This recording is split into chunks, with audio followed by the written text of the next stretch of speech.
Maya bahasa yang mutulis ke mimbarnya Syekh rawat Syekh rawat mana Syekh anak boleh putra ada buat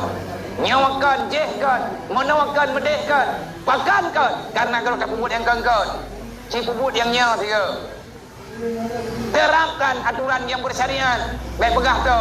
menyampaikan pegah syariat kegetanya orang yang iban dah pegah nyo lagi tahap kedaya nyo kedaya kan li pasukan inti yo anggota drama lengkapan hiu budi ibi ni korum dimangon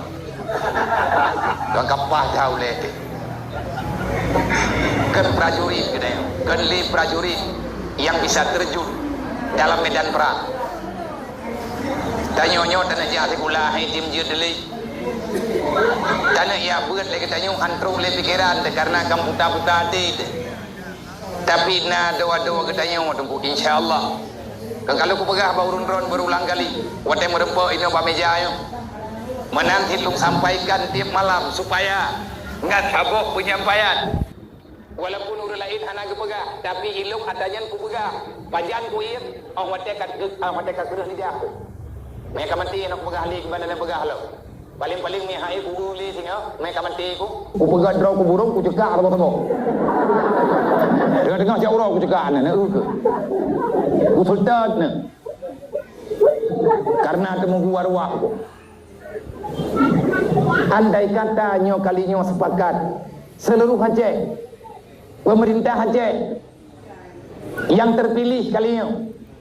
tanya tamu dua